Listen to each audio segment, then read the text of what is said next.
Olá para você que nos acompanha pela Rádio Educativa FM. Está começando mais um Mente Informa 105.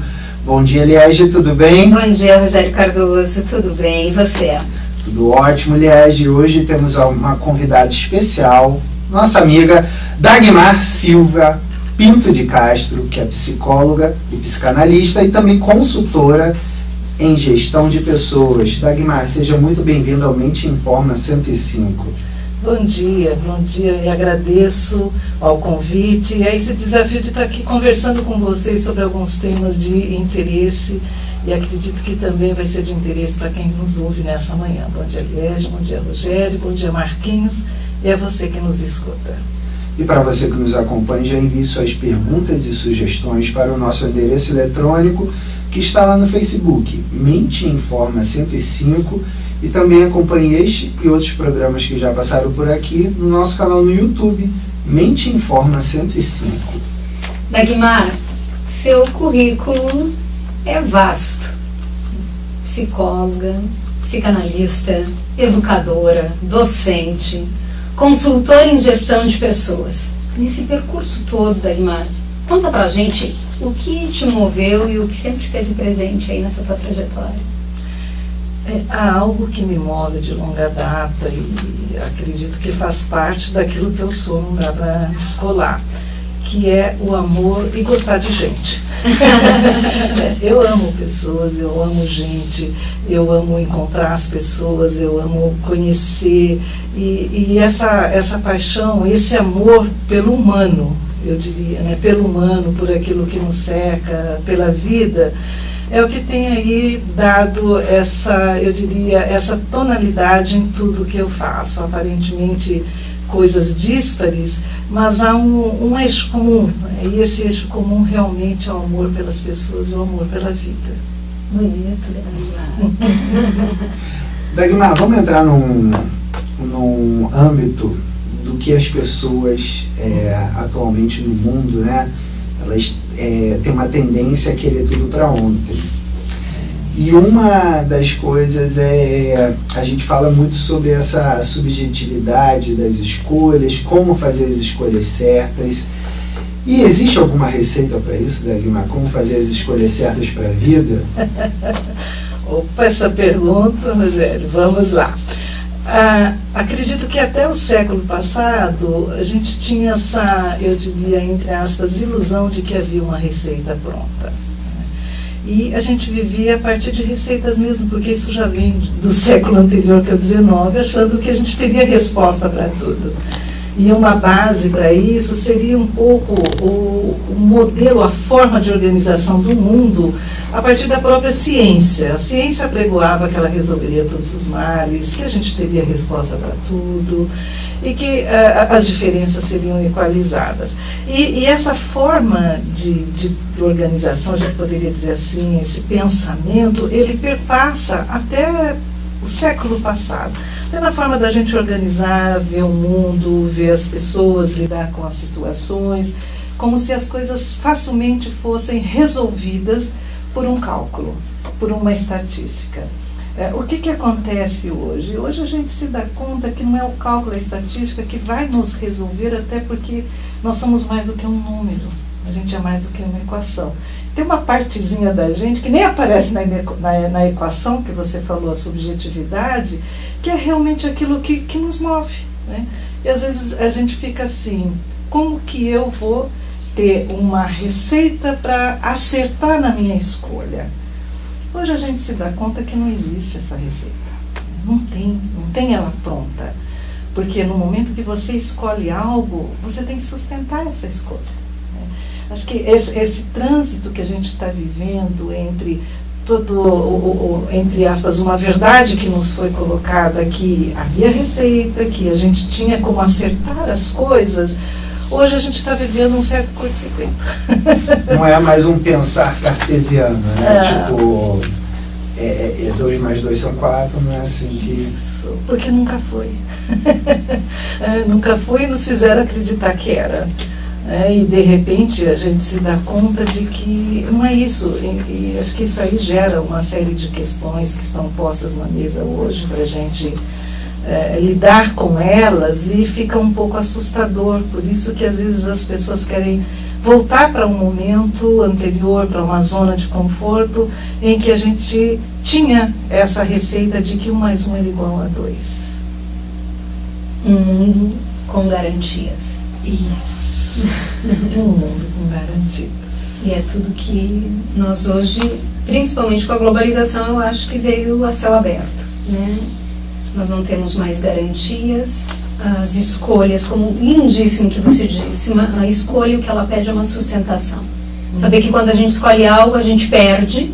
Sim. Toda escolha implica uma perda, né? E como sustentar essa escolha, aí sim é que talvez dependa a assertividade ou não de que o Rogério perguntava, né?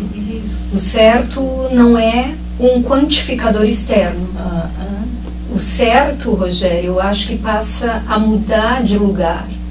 Não é uma moral ou algo externo a você que vai dizer se você está certo ou errado.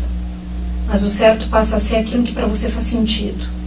Isso. Né? E o sentido é isso que Dagmar falava da subjetividade. E isso é o que Freud inaugura quando ele diz o eu não é senhor na sua própria casa. Né? Não é a razão, não é o pensamento, não é a consciência que diz para nós se estamos certos ou não. Quer dizer, existe em nós mesmos algo que escapa e que a nossa revelia nos prega a nós mesmos. A garantia sou eu, então. Mas não é esse eu narcísico. Isso, Rogério, é bom esclarecer um pouco. Acho que a questão não é o que a gente chamaria de uma psicologia do ego, né? O eu que se sustenta, o eu acordo de manhã, olho para o espelho e falo, eu sou linda, eu sou maravilhosa, eu sou tudo, eu sou poderosa e ponto. Só tenho eu, né? Que é um pouco insuportável. Isso, e o resto é resto.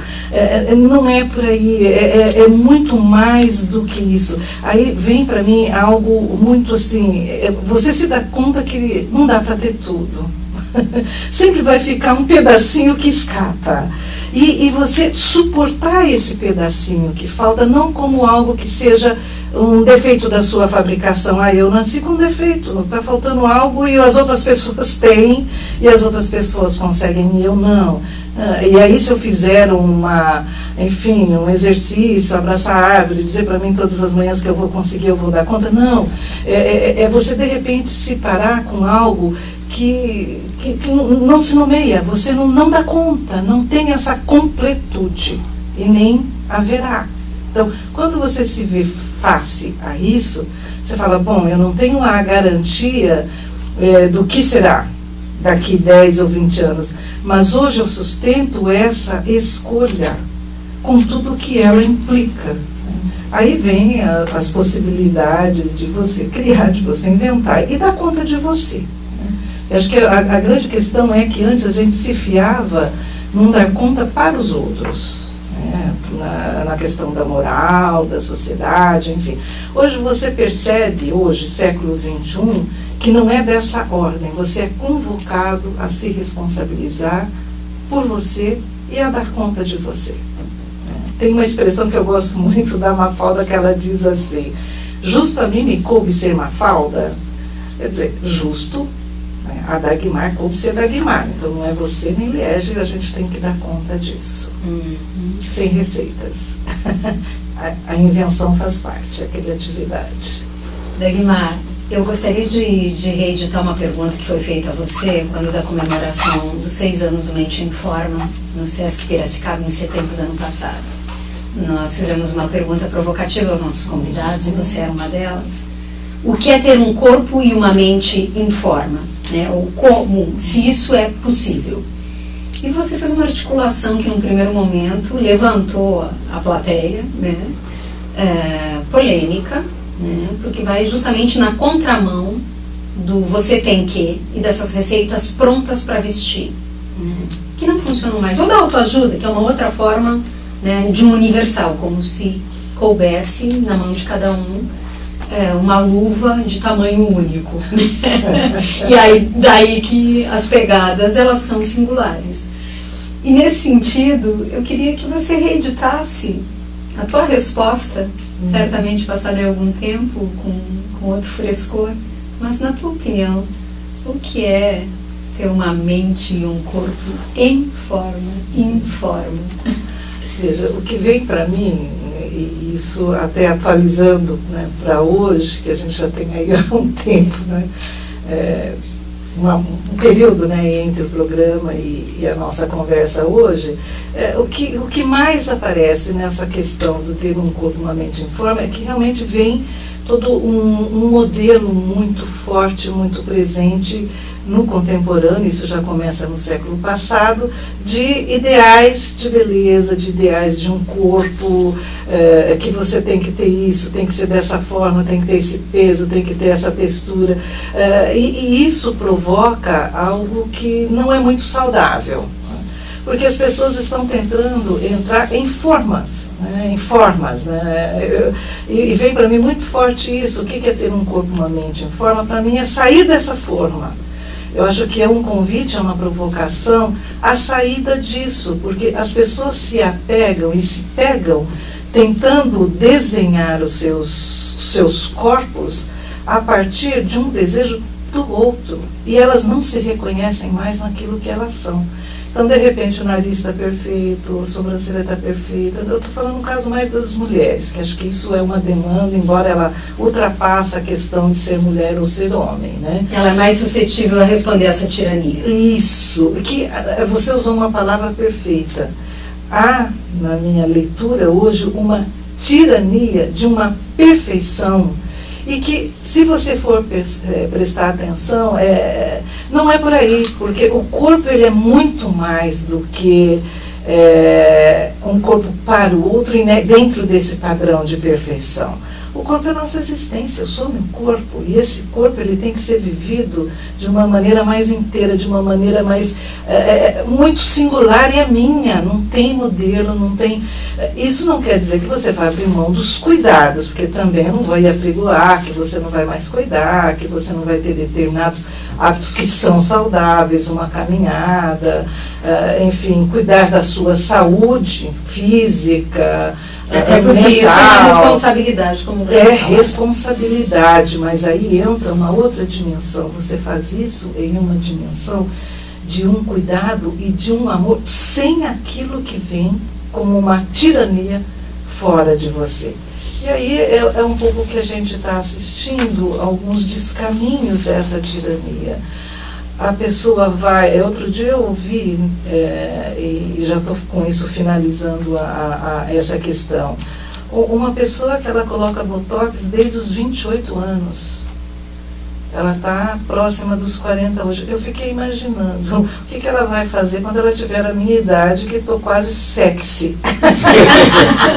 Sem botox, né? Sem adição de silicone ao vivo e a cores. Eu sempre brinco assim. Então aí são questões para a gente pensar como que a gente sai dessa tirania de uma beleza para o outro sem saber quem a gente é e o que a gente quer com esse corpo, que é a nossa existência. Mente em Forma 105. Você está acompanhando pela Rádio Educativa FM o programa Mente em Forma 105, entrevistando Dagmar Silva Pinto de Castro, que é psicóloga e psicanalista e também consultora em gestão de pessoas. Envie suas perguntas e sugestões para o nosso endereço eletrônico que está lá no Facebook, Mente em Forma 105. Também acompanhe este e outros programas que já passaram por aqui no nosso canal no YouTube, Mente em Forma 105. Dagmar, recentemente você fez uma viagem à África, né, para a formação de lideranças ligadas à área da administração. Isso. Conta pra gente como foi essa sua experiência. Foi um retorno a um país, foi Angola, né, no caso, o país é Angola, que me fez entrar em contato com a minha origem, porque eu sou filha, né, querendo, com muita honra, meu pai é afrodescendente, né, ele já faleceu, e eu tive a oportunidade de voltar para o local que, em algumas pesquisas familiares, parece-me que foi de onde saiu a origem da família do meu pai. Né. Então tem essa questão pessoal, muito singular, muito própria da minha história, e foi uma experiência muito interessante, porque a forma de organização daquela cultura é diferente da nossa. Eu me lembro que eu fiquei meio assim, eu fui lá já 2 vezes, né, eu retornei, né, novamente ano passado.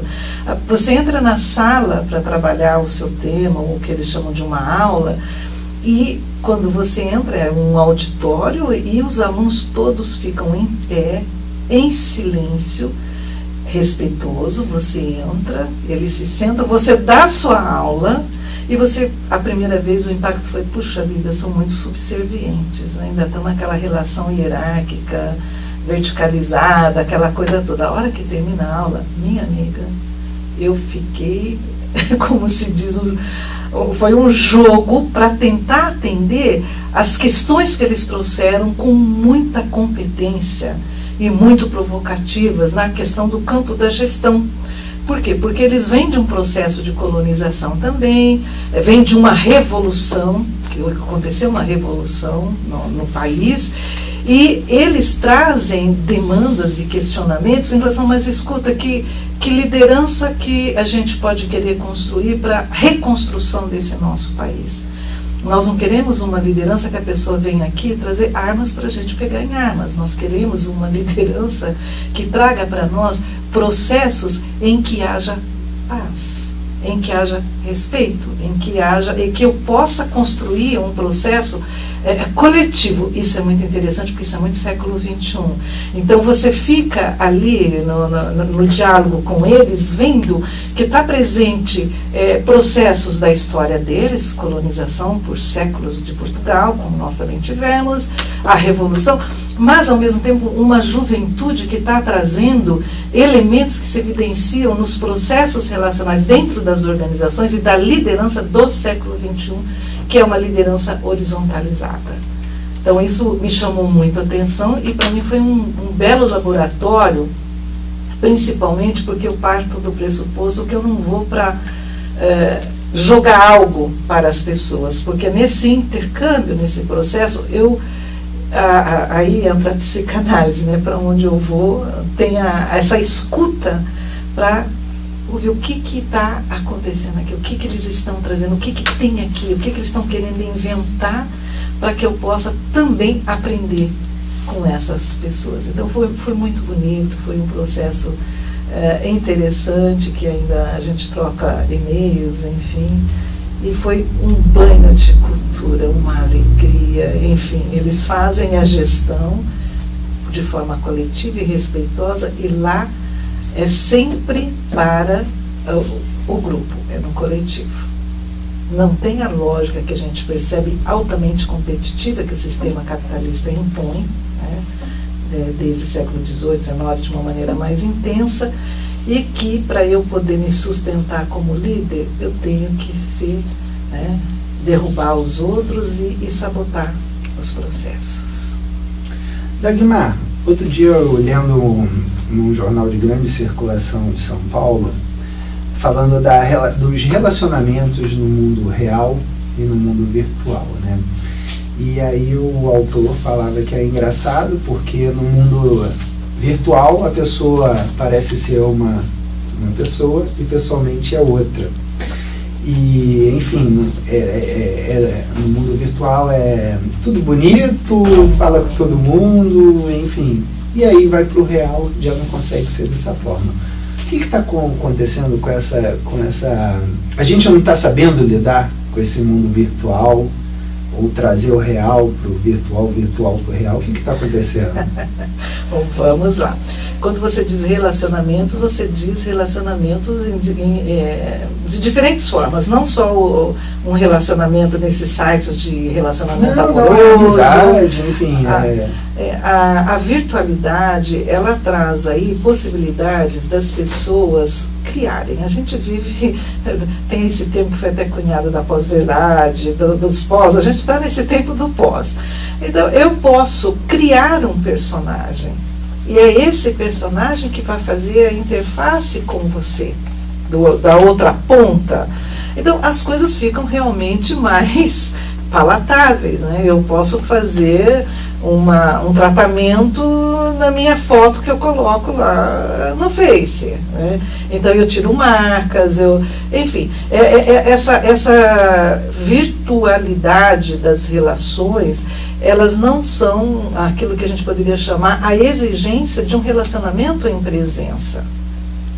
Um relacionamento em presença, no face a face, as pessoas se colocam e se veem.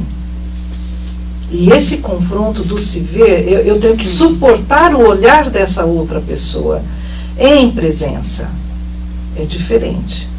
É bem diferente. É mais exigente. A virtualidade, ela já limpa isso.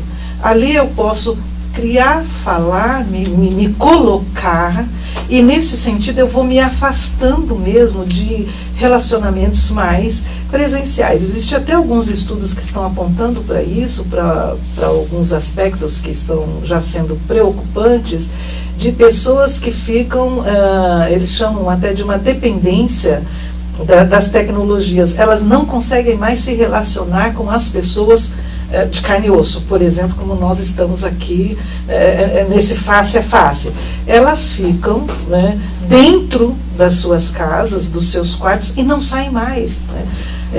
E aí entra uma série de desdobramentos. E ali, na relação virtual, nossa, outro dia eu ouvi uma pessoa falando, não, eu tenho muitos amigos. Quantos amigos você tem? Olha, acho que está chegando a 1.300. Eu falei, opa, 1.300, tem alguma coisa aí, 1.300?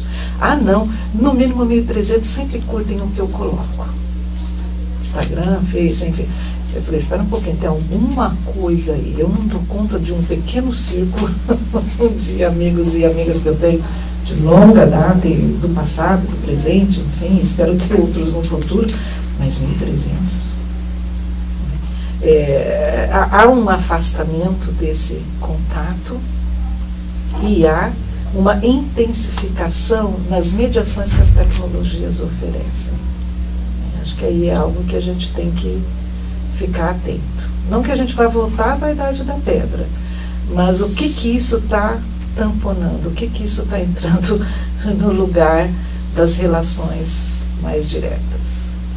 A sua fala me remeteu a uma afirmação recente do George Forbes, que ele diz: eu preciso do outro e do encontro com este outro para saber de mim. Que é interessante que a Dagmar usou, Rogério, a expressão me colocar nesse confronto com o outro, porque é exatamente isso, né? Estar na relação com o outro é algo, muitas vezes, que desacomoda, que desaloja, que desarmoniza. Porque a gente, do contrário, a gente vai ficar no nosso narcisismo, né? com o espelho e com esse ideário, né? Porque eu acho que o virtual, ele abre a margem para que a gente fique exatamente nessa imaginarização, né? E quando você se coloca no corpo a corpo, quando o corpo entra, muda a configuração, né?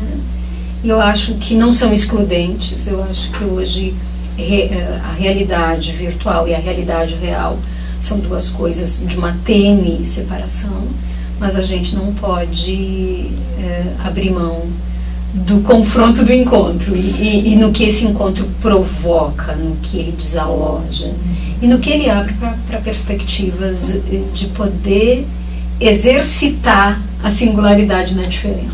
Isso, tem uma expressão, eu estou tentando recordar, acredito que foi Milton Santos que usou, que quando um encontro ele acontece, você nunca sai do mesmo jeito, porque nesse encontro algo se dá nesse momento, nesse instante, que é efêmero, enfim, não é eterno, né, por isso que a chama, vamos usar essa expressão, mas nesse encontro você fica diferente.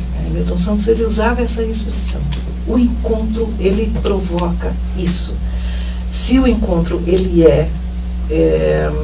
eu diria, um profundo permitir-se estar frente com esse outro e se confrontar nessa diferença, não dá para sair do mesmo jeito. Eu estou me lembrando agora de algo que está acontecendo, que está correndo aí, e as pessoas estão começando a estudar, que as pessoas adoram por siglas, que é o transtorno do déficit da natureza. Vocês já ouviram falar? Não, eu conheço da atenção.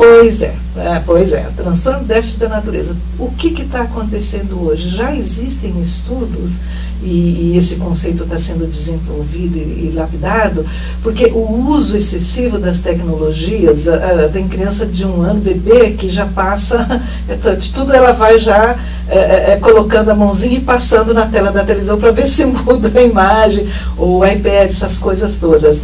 Faz com que as pessoas não entram mais em contato com as outras e também com a própria natureza. E já existem situações, inclusive ONGs, pessoas preocupadas em permitir que as pessoas tenham esse encontro. Que brinquem nos parques, que vão para as áreas livres, que a criança brinque mesmo, se jogue, caia, enfim.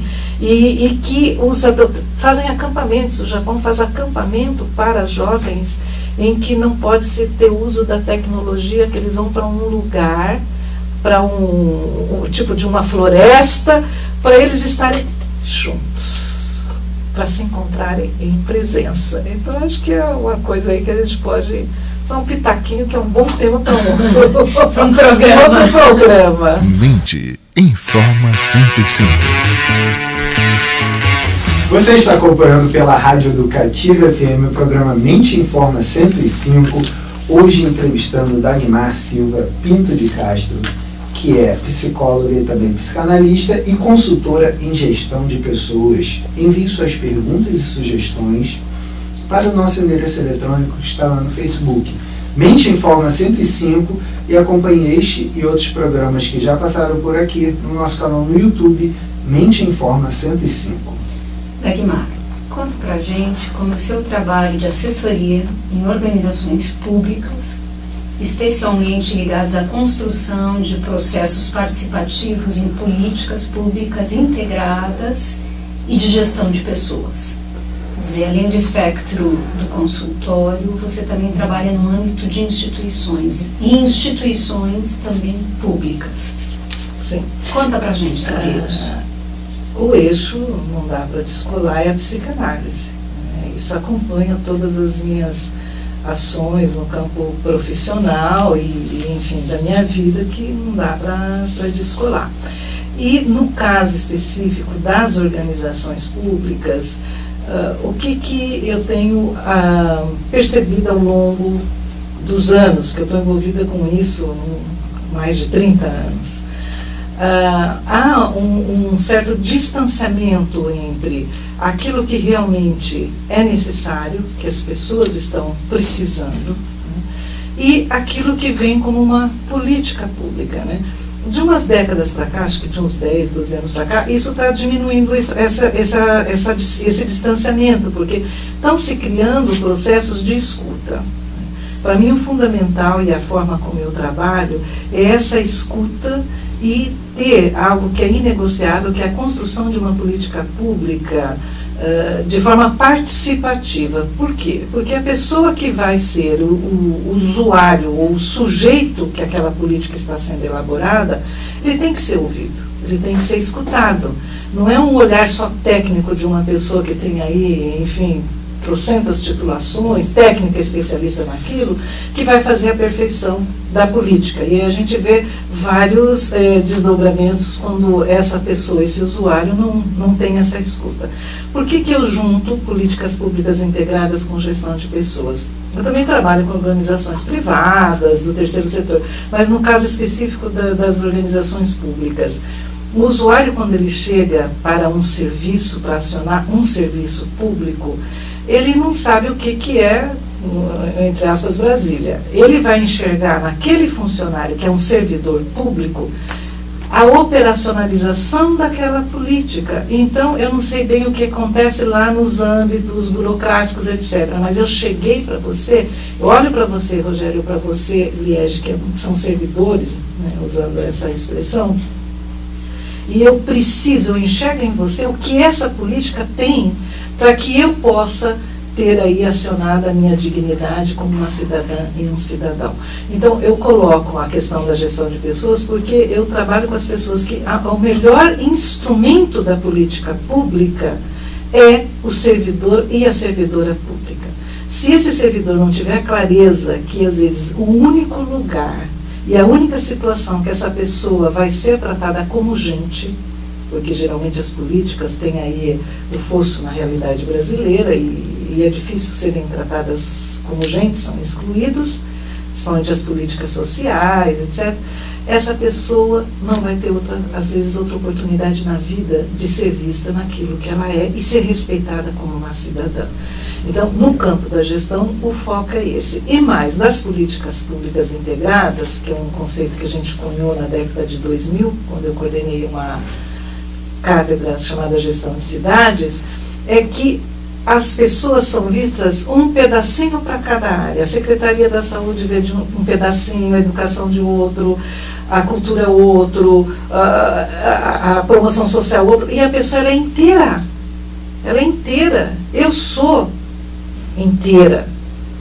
E aí cada secretaria trabalha com um pedacinho e fragmenta a pessoa e não se conversam entre eles. Então daí nós criamos uma metodologia para se trabalhar a construção de políticas públicas integradas que consiga recuperar esse cidadão, essa cidadã como um ser inteiro, integrado, no sentido de que não é um pedacinho para cada área, e o trabalho da convocação desse servidor, que ele está prestando um serviço ao público.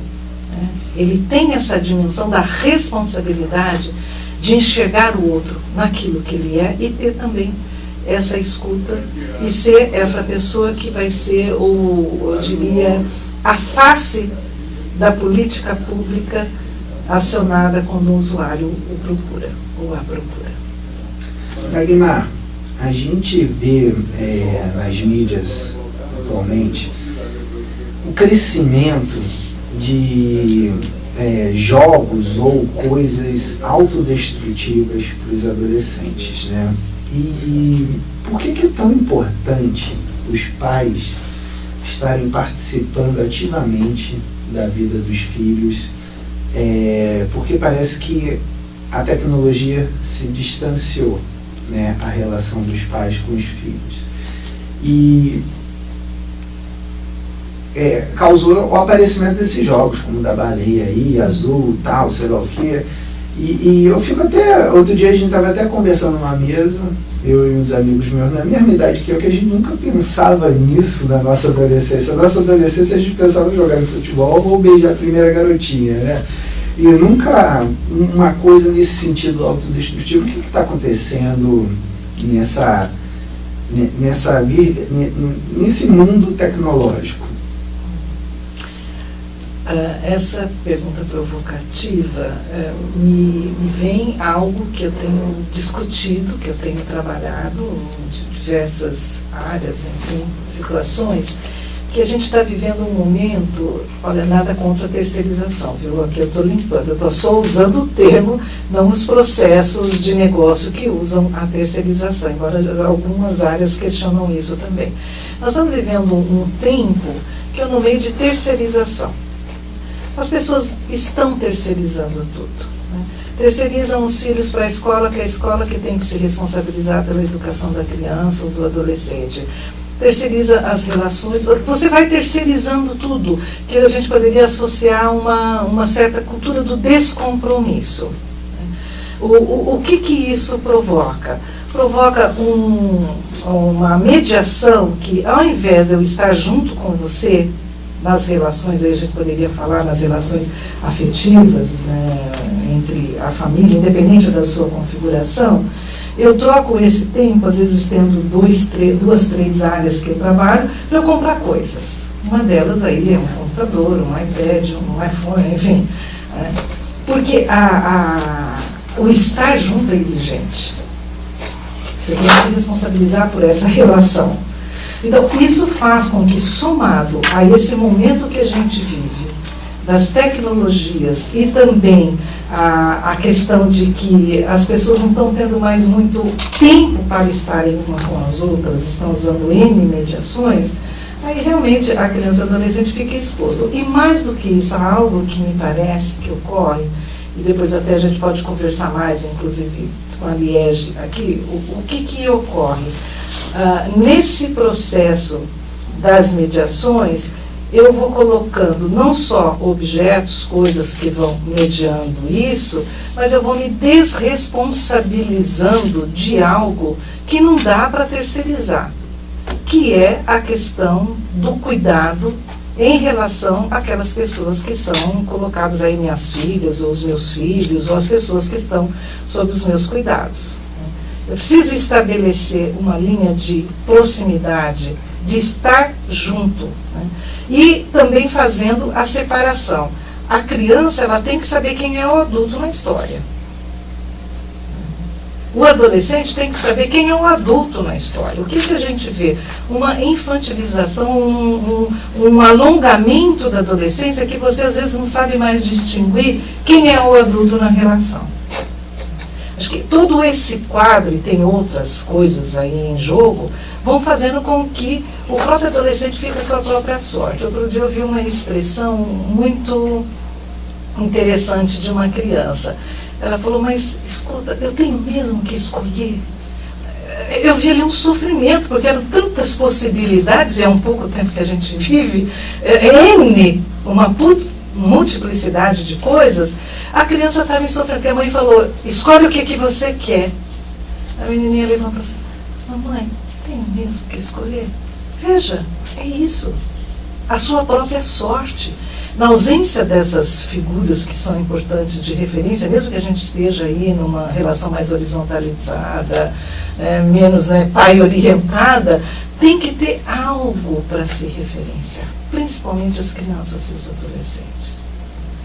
Só que aí você encontra numa outra relação um adulto que quer ser adolescente, que quer prolongar a sua adolescência, que quer viver o tempo todo só ganhando, tendo prazeres, enfim, e aí dá esses nós que a gente está assistindo. Na minha leitura, uma das possibilidades de análise vai por aí. Dagmar, você atualmente participa das pesquisas empreendidas por Jorge Forbes, que dão o nome de Terra 2, em especial hoje como pesquisadora no Centro de Estudos do Genoma Humano da USP. Nesse sentido, eu queria te fazer uma pergunta. O que está acontecendo com a nossa subjetividade no século XXI? Uau! Vamos lá. É o tema que começou, inclusive, esse programa hoje. Né? Há, eu diria, uma mudança de lugar. Né? Nós vivemos até o século passado dentro de uma estrutura hierarquizada. Muito claro, você sabia os lugares, verticalizado. Hoje a gente não tem mais isso. A gente está vivendo um tempo que achei muito interessante a nomeação, né, Terra 2 por Jorge Forbes, né, que você está vivendo, a Terra é a mesma, né, não é? Só que tudo mudou. Mudou o jeito que a gente nasce, o jeito que a gente morre. Né? Hoje já se fala que nasceu a pessoa que vai viver 120 anos. Então, há um prolongamento da vida. Né? As relações mudaram, o modo como você está presente nessa Terra, nesse planeta chamado Terra 2, mudou. E o que a gente faz com isso, que é um pouco o que a gente colocou antes para você, Rogério? A gente está tentando se agarrar a uma receita do século passado, que ela se esgotou, ela não dá mais conta das novas demandas e dos novos sintomas que estão aparecendo hoje em Terra 2, muito sabiamente nomeada por Jorge Forbes. Né? É aquilo que a gente discute na clínica do genoma, e muito interessante que o nome da clínica é Desautorizando o Sofrimento Humano, ou a forma de você usar esse sofrimento em ganhos secundários. Então você é convidado a entrar em contato com aquilo que você antes tamponava com uma série de coisas, e hoje você se vê, se dá conta que não dá mais para tamponar. Me permita só uma articulação que eu acho que tem a ver com essa pergunta que o Rogério te fazia. Né? Antes, ser, por exemplo, pai, ser mãe, era mais fácil. Né, Rogério? Antes os papéis, como disse Dagmar, estavam colocados, definidos. né? Hoje a gente está vivendo um tempo de um exercício que cada vez mais chama a cada um se responsabilizar por uma invenção de um estilo próprio de amar, de trabalhar, de envelhecer, de usufruir do corpo, né? Porque esses padrões, eles caíram, né? Essa verticalidade que antes a gente tinha de figuras modelares ou de ideais, que de certa forma acho que os ideais ainda eles existem, substituídos aí por essa tirania que se falava, seja da beleza ou da perfeição ou da performance, né? Master Blaster. E nós somos humanos, frágeis, incompletos, né? E eu acho que nesse sentido, a pergunta que o Rogério fez, eu acho que remete a isso que também Dagmar agora articulava. Né? Isso, porque veja, era muito mais simples viver na ordem da moral. Porque eu tinha algo para responder. Veja, principalmente na área de gestão de pessoas, isso era muito comum, né? Figuras hierarquizadas. Eu fiz, deu caca, mas me mandaram. Eu fiz exatamente o que me mandaram. Então você se desresponsabilizava daquilo que você havia feito. Mesmo na relação, eu tenho um problema, eu faço isso ou aquilo porque meus pais eram exigentes. Então meu pai era autoritário. Quer dizer, hoje você não tem mais isso para se fiar. Aí você tem que se sustentar e se responsabilizar nessas escolhas. Mente informa 105. Você está acompanhando pela Rádio Educativa FM o programa Mente Informa 105, hoje entrevistando Dagmar Silva Pinto de Castro, que é psicóloga e psicanalista e também consultora em gestão de pessoas. Dagmar, estamos chegando ao final do Mente Informa 105. Esse programa passou muito rápido. E nós queríamos perguntar para você o que te inspira. E se você pode deixar para o nosso ouvinte uma frase, um livro que contribui para as suas inspirações? O que me inspira é a vida. A vida na sua contradição, a vida na sua incompletude, a vida na sua beleza e também naquilo que não é tão belo assim. As pessoas, o amor, as coisas, os objetos, enfim, isso me inspira. A cada olhar, a cada pessoa que eu entro em contato, para mim tem um mundo naquele mundo. Isso me inspira muito, porque vem aquela coisa, a interrogação, sempre a interrogação do que está aí e do que é viver e viver no século XXI. Isso me inspira, porque eu já venho do século XX. E eu quero deixar como uma palavra final nesse programa que passou tão rápido, Rogério Liege, Marquinhos, enfim, para você que nos ouve, a última leitura que eu tenho feito, que tem me acompanhado, é uma obra do Bernardo Kucinski, chamado Pretérito Imperfeito. Já o nome diz e provoca. E eu quero ler uma frase que ele diz assim, na página 42. É como se ele se sentisse um clandestino no navio da existência, um viajante ilegal, um passageiro sem bilhete que precisa se esconder até o final da travessia. Eu quero deixar para você, Liege, Rogério, Marquinhos, para você que nos escuta, é que século XXI exige de você validar esse bilhete. Não dá mais para a gente ser clandestino nesse navio e viajar como clandestino, que seria usar receitas que não dão mais conta de quem a gente é. Então, o convite que eu faço para você, valide o seu bilhete no jeito de amar, de viver, de envelhecer, de curtir, de se enfrentar, de chorar, de sofrer, porque a vida também é isso, sabendo-se que nós não somos completos e que não há completude. Mas valide o seu bilhete. Essa é a convocação para o século XXI. Sem receitas, muita criatividade e sustentar tudo isso. Dagmar, seu telefone de contato para o ouvinte, se alguém quiser te procurar. Sim. Meu telefone de contato é 19 99920 6663 e eu convido vocês para entrarem no site do Caminhos da Psicanálise, que é Caminhos da Psicanálise, é www.caminhosdapsicanalise.br. Muito obrigada pelo convite e um grande beijo para vocês e para quem nos escuta hoje. Dagmar, muito obrigada pela tua presença, pelas suas contribuições, pelas falas que nos provocaram.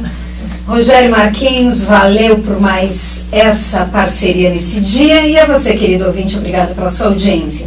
A nossa ficha técnica contou com a programação musical de Juliana Protti, edição técnica de Marquinhos Ferreira, convidada a nossa querida Dagmar Silva Pinto de Castro, apresentação de Liege Liz e Rogério Cardoso, programação de áudio de Juliana Protti e direção geral de Eduardo Castro. Tenham todos um feliz sábado. Até a próxima.